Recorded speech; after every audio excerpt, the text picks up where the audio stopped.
A paz do Senhor, meus irmãos, que a graça e a misericórdia do Senhor Jesus seja com cada um de vocês.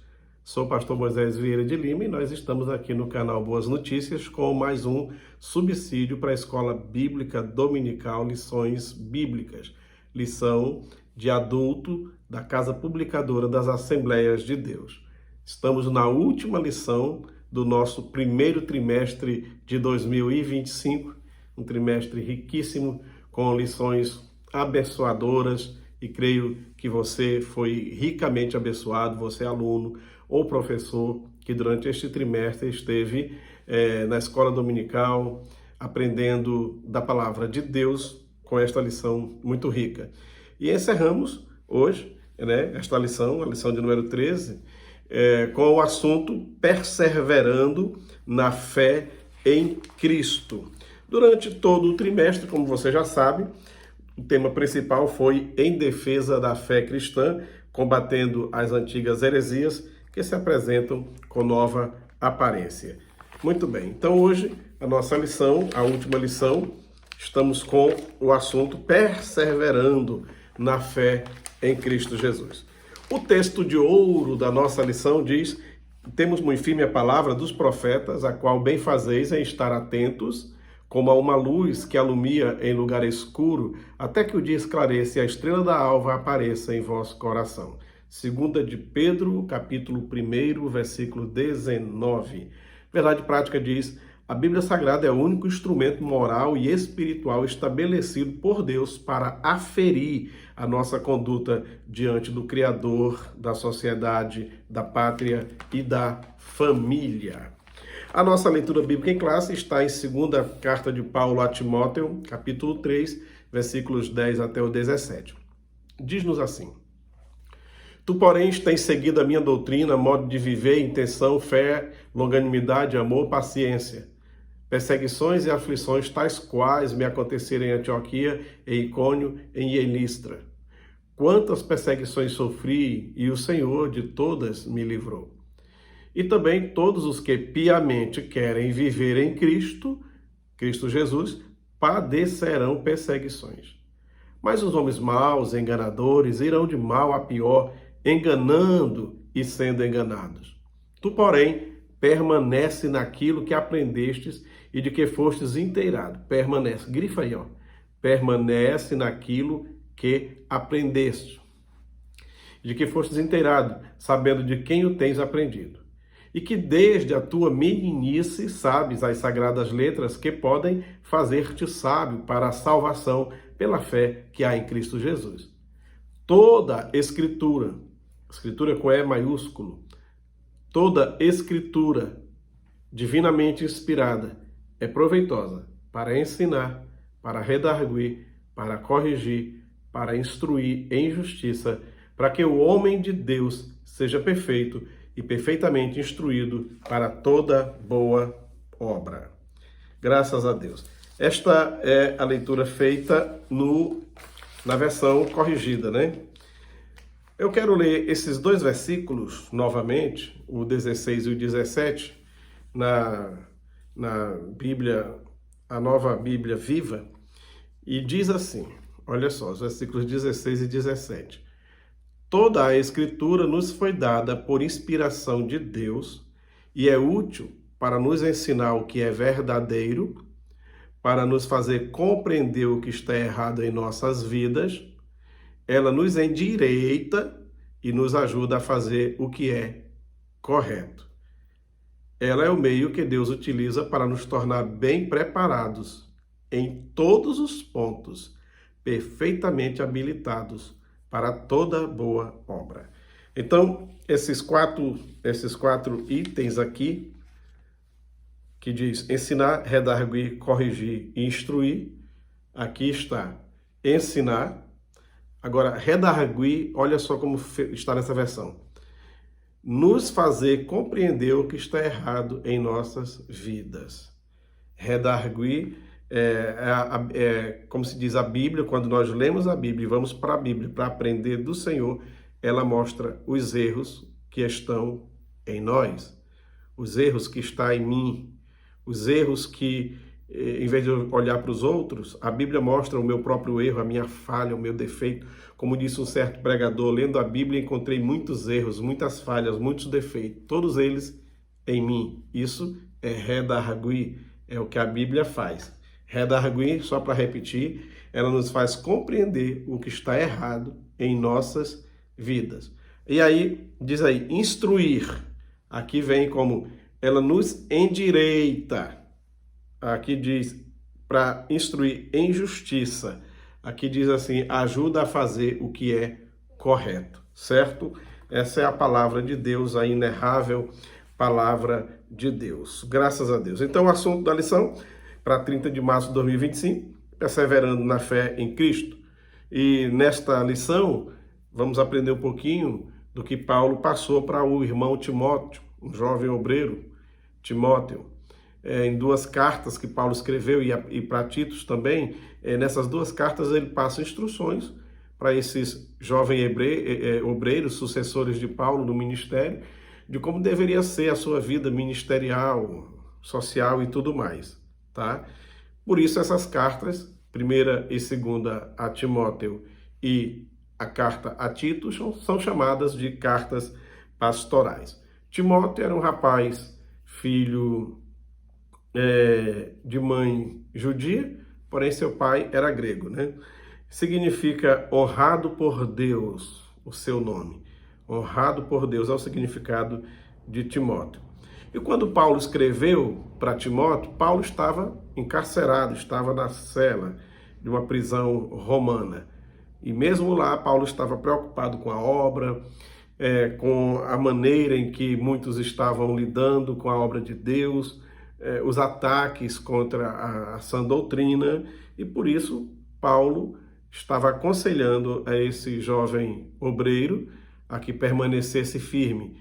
Ele estava em Éfeso e a situação não era muito fácil, é um período de perseguição à igreja, logo após Roma ter sido incendiada, e judeus e cristãos foram tidos como culpados. A gente sabe que não foi eles, a história diz que não foi eles, mas levaram a culpa, e nesse período não estava sendo fácil permanecer firme na fé em toda aquela região governada pelos romanos. Mas Paulo estava aqui orientando esse servo de Deus a tomar conta, a fazer direitinho as coisas, assim como para Tito, né? Põe ordem que ainda restava, dos que permaneciam, dos que estavam perseverando, e continuasse a obra. Bom, essa lição tem 3 tópicos. Diante das heresias é preciso perseverança. O segundo, aprendendo e sendo inteirado e também sabendo. E o terceiro, tendo as Escrituras como fundamento. Bom, o que faz, do ponto de vista histórico, uma igreja não se tornar herege é a perseverança em ter a Bíblia como suficiente. A perseverança em ter a Bíblia como suficiente e autoritativa em nossas vidas. Sendo assim, deve ela ser a nossa única regra de fé e prática. Tradição nenhuma está acima da Bíblia e tem mais autoridade que a Bíblia. Por isso, a palavra-chave desta lição é exatamente a palavra perseverança. A introdução diz: as religiões mundiais e os movimentos dissidentes delas possuem diversos escritos sagrados. No cristianismo, a fonte de autoridade é a Bíblia Sagrada. A autoridade bíblica deriva sua origem em Deus, o que nos permite chamar a Bíblia de a Palavra de Deus. A Bíblia não contém a Palavra de Deus, ela é a Palavra de Deus. E alguém pode até dizer, e aquelas partes que é o homem que fala? Como o capítulo 4 de Daniel. Aquelas partes que é o inimigo que fala, como na tentação de Jesus lá no deserto. Embora tendo partes na Bíblia que foi o homem que falou, que foi o inimigo que falou, está registrado, porque o Deus da Bíblia, ele autorizou que aí tivesse. Embora as expressões, o vocabulário, as frases ditas por homens, como o rei Senaqueribe, quando foi ameaçar Jerusalém, como eu repito aqui de novo, capítulo 4 de Daniel, que é Nabucodonosor falando, e outras partes que é o próprio inimigo falando, embora não seja o vocabulário, a expressão, a fala que seja inspirada por Deus, mas o registro é inspirado por Deus, tá? O registro desse acontecimento. E por esse registro ser inspirado por Deus, toda ela é a palavra de Deus. Ela não simplesmente contém, como alguém por aí já está deturpando, certo? Muito bem. Então, perseverar. O que significa realmente perseverar? Já que essa é a palavra do momento. Perseverar significa permanecer, ficar, persistir, conservar-se. Todos esses são o significado de perseverar. Então, vou repetir. Perseverar é conservar-se, permanecer, persistir, ficar. Tá? Ficar ali, sem como está escrito em Lucas 8:15, Jesus falando lá da parábola do semeador, ele diz assim, ó, e a que caiu em boa terra são os que, ouvindo a palavra, a conservam no coração honesto e bom e dão fruto com perseverança. Jesus está mostrando com esta palavra, está querendo nos dizer que a verdadeira fé é aquela que permanece firme, permanece frutífera, mesmo diante das lutas, das adversidades, das provas, mas permanece firme nessas adversidades, tá? Romanos 12:12 diz assim: alegrai-vos na esperança, sede pacientes na tribulação e perseverai, ficai, permanecei, conservem-se na oração. Louvado seja Deus. Então, é muito importante você e eu termos perseverança. E, como diz aqui o assunto desta lição, perseverando na fé em Cristo. Não devemos fraquejar na fé de forma nenhuma. Muito bem. Nesse primeiro tópico, diante das heresias, é preciso perseverança, porque as heresias estão aí a cada dia, tomando uma nova roupagem, outras heresias surgindo, modismos e também invencionices, que embora não seja uma heresia direta, mas é um modismo que vai modificando o verdadeiro sentido da palavra.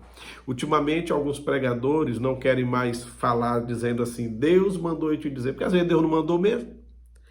Às vezes Deus não mandou mesmo. Então ele por ser conhecedor da palavra e ter um certo temor, ele não quer usar diretamente a expressão Deus mandou eu dizer, Deus mandou... Aí ele diz, os céus, o céu mandou eu te falar, os céus, vai dizer o que, eu sei, tá, os céus. O negócio de os céus, que coisa é essa? Tá? Então isso é um modismo que vai indo, vai mudando daqui a pouquinho, porque, peraí, não é Deus que fala, mas não é os céus? Não é Deus que ordena, que manda? Não, agora é os céus? Que conversa é essa? Então, são coisas que sutilmente vão entrando, às vezes não é uma heresia, mas é um modismo, é um embaraço, e quem sabe se isso aí depois não descamba mesmo para uma heresia, tá? Por isso, Paulo está querendo mostrar para o irmão Timóteo que ele tem que ter perseverança no ministério pastoral, exatamente para cuidar do rebanho, protegê-lo, combater as heresias. Tá? E se nós pudermos fazer um resumo dessa segunda carta de Paulo a Timóteo, ela está resumida assim, ó, o poder do Evangelho, perseverança do Evangelho, o protetor do Evangelho e a proclamação do Evangelho. Eu vou repetir. Paulo nos fala na carta a Timóteo sobre o poder do Evangelho, a perseverança do Evangelho, o protetor do Evangelho e a proclamação do Evangelho. Como assim? Você pode anotar aí, tomar nota e depois verificar direitinho. Por exemplo, quando se fala sobre o poder do Evangelho, está no capítulo 1, dos versículos 1 até o 7. Capítulo 1, versículos 1 até o 7. Paulo, apóstolo de Jesus Cristo, enviado por Deus para falar por toda parte a homens e mulheres a respeito da vida que ele lhes prometeu por meio da fé em Jesus Cristo. A Timóteo, meu amado filho, que Deus o Pai em Cristo Jesus, nosso Senhor, derrame a sua graça, misericórdia e paz sobre você. Como sou grato a Deus por ti e oro todos os dias por você e muitas vezes durante as longas noites suplico ao meu Deus por vocês. Ele é o Deus de meus antepassados e meu único propósito é servi-lo com consciência limpa.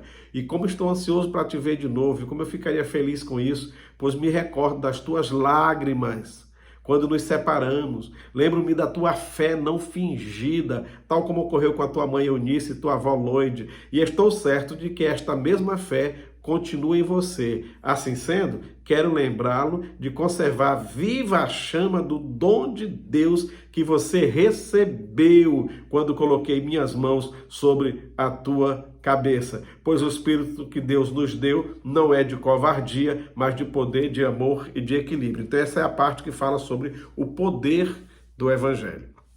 A outra parte que nos fala sobre a perseverança do Evangelho está no capítulo 2, versículos 1 ao 3, que diz assim: E você, meu filho, torne-se forte com a graça que há em Cristo Jesus, pois você deve ensinar aos outros essas coisas que você e muitos outros me ouviram falar. Ensine estas grandes verdades a homens de confiança que, por seu turno, as transmitirão a outros.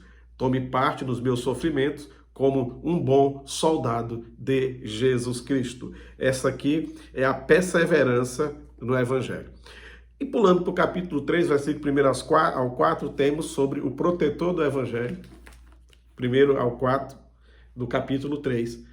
É importante que você saiba isso também, Timóteo, que nos últimos dias vai ser muito difícil ser servo de Cristo, porque as pessoas só amarão a si mesmas e ao dinheiro, serão incapazes de controlarem-se, orgulhosas, zombarão de Deus, desobedecendo aos pais, sendo ingratas e completamente mais. Serão duras de coração e nunca se submeterão aos outros. Serão sempre mentirosas e desordeiras e não se incomodarão com a imoralidade. Eita Jesus! Serão rudes e cruéis e escarnecerão daqueles que procuram ser bons. Para isso, então, a gente precisa ser aquele protetor do evangelho verdadeiro, da mensagem verdadeira, da doutrina verdadeira. É nossa obrigação nesse mundo tão corrompido em que vivemos. E, como eu disse, isso são resumos do que Paulo aconselhou para Timóteo. E, por fim, a proclamação do evangelho, capítulo 4, também versículos 1 ao 4, que diz assim: Portanto, eu insisto diante de Deus e diante de Jesus Cristo, que um dia julgará os vivos e os mortos, quando aparecer para estabelecer o seu reino, que pregue insistentemente a palavra de Deus em todos os momentos, sempre que tiver oportunidade, a tempo e a fora de tempo, quando for conveniente e quando não for. Corrija, repreenda, estimule-os a fazer o bem, esteja todo o tempo alimentando as pessoas pacientemente com a palavra de Deus. Porque chegará uma época quando as pessoas não suportarão a verdade, mas andarão de um lado para o outro procurando mestres que lhes digam apenas aquilo que desejam ouvir. Elas se recusarão a ouvir aquilo que as Escrituras dizem, mas seguirão suas próprias ideias desorientadas. E para isso, o obreiro, o pastor, e via de regra o crente, deve ter esse carinho de continuar proclamando a verdadeira mensagem, proclamando o evangelho, certo? Bom, no nosso segundo tópico, aprendendo e sendo inteirado e também sabendo as epístolas pastorais e a Bíblia como um todo, nos ensina a governar as nossas vidas e também a cuidar bem do rebanho do Senhor. Em resumo, é isso que Paulo queria que ele estivesse aprendendo, sendo inteirado e sabendo de tudo o que acontecia, e tudo para exercer melhor a sua função pastoral. Por fim, o terceiro tópico, tendo as Escrituras como fundamento. A Bíblia é a principal ferramenta do pastor. É a principal ferramenta do pregador, do ensinador da palavra. E por conseguinte, de todo e qualquer crente, aquele que crê em Deus, que já entregou a sua vida ao Senhor Jesus Cristo. A Bíblia é a nossa única regra de fé e prática e não podemos abrir mão dela. Podemos ter uma ótima biblioteca com centenas de livros e tudo mais, nenhum deles substitui a Bíblia Sagrada. Nenhum deles. Tenha boas fontes de consulta, mas não abra mão da sua Bíblia Sagrada e, de preferência, tenha em mais de uma versão, porque o nosso idioma, o português, é o idioma vivo, e todo idioma vivo é dinâmico e se modifica com o tempo, e nós precisamos estar sempre acompanhando. O que não pode mudar é o sentido da mensagem. As palavras podem mudar, algumas caem em desuso, outras novas chegam, porém o sentido da mensagem, essa jamais pode mudar. Como diz aqui a conclusão, a Bíblia é um guia seguro para toda a humanidade e não somente para a igreja. A Bíblia é o único livro que tem mudado para melhor a vida de pessoas, famílias, cidades e até nações inteiras. É por isso que ele é o livro mais amado do mundo e também é o mais odiado. É o mais produzido, o mais impresso e é também o mais queimado e rasgado. É o mais doado, o livro mais doado é a Bíblia Sagrada, mas ao mesmo tempo é o mais vendido. A Bíblia não se enquadra mais em nenhuma lista de top 10, top 100, top 1000, top aquilo outro.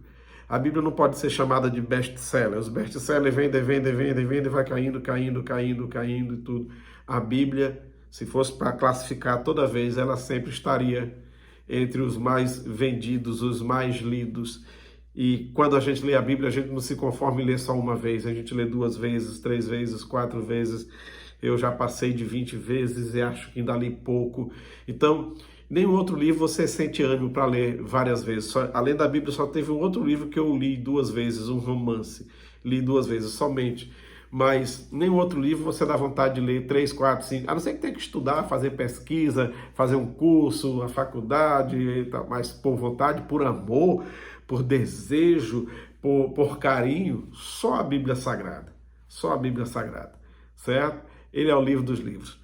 Então, querido, que Deus te abençoe a tua vida. Você que é pastor, que Deus abençoe o teu ministério. Você que é professor de escola dominical ou professora, você é pastor também, você tem um pequeno rebanho que você cuida ministrando a palavra de Deus. Faça isso com denodo, com carinho, faça isso com galhardia e faça bem feito para a glória de Deus. Prepare muito bem as tuas aulas e a cada domingo, a cada escola dominical, tenha momentos bons com os teus alunos.